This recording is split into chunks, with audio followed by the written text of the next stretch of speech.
নমস্কার বন্ধুরা, আজকে আমি আপনাদের সাথে শেয়ার করলাম একটা নিরামিষ পনিরের রেসিপি।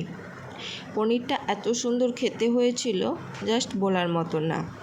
প্রথমে পনিরগুলো আমি এইরকম ছোট ছোট পিস করে কেটে নিয়েছি।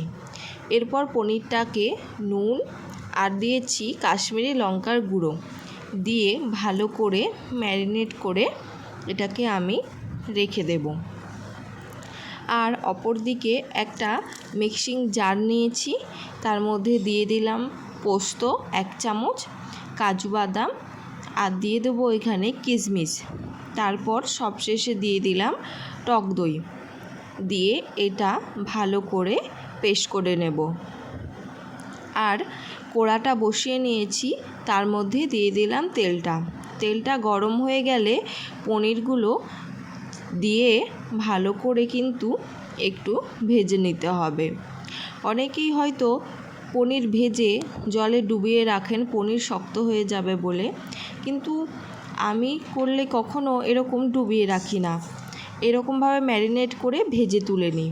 তারপর কড়ার মধ্যে দিয়ে দিলাম সামান্য ঘিটা গরম হয়ে গেলে দিয়ে দিলাম এর মধ্যে গোটা গরম মশলা, এলাচ, লবঙ্গ, দারচিনি আর দিয়েছি একটু গোটা জিরে। তারপর আদাটা এর মধ্যে দিয়ে দিলাম। তারপর এটাকে একটুখানি ভেজে নিতে হবে। ভাজা হয়ে আসলে এর মধ্যে দিয়ে দিতে হবে লঙ্কার গুঁড়ো আর দিয়ে দিতে হবে জিরে গুঁড়ো।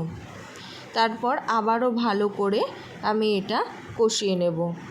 এরপর যে পেস্টটা আমি বানিয়ে রেখেছিলাম সেই সমস্ত পেস্টটা এর মধ্যে দিয়ে মিক্সিং জারটা ধুয়ে ভালো করে কষিয়ে নেব। রান্নাটা করতে কিন্তু খুবই কম টাইম লাগে আর খেতে কিন্তু খুবই সুন্দর লাগে।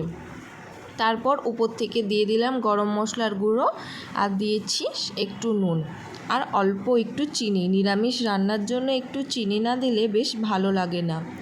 তারপর আমি এর মধ্যে দিয়ে দিলাম ভেজে রাখা সমস্ত পনির দিয়ে আবারও ভালো করে একটু পনিরটা গ্রেভির সাথে কষিয়ে নিলাম। ব্যাস তৈরি হয়ে গেল আজকে পনিরের নিরামিষ রেসিপি।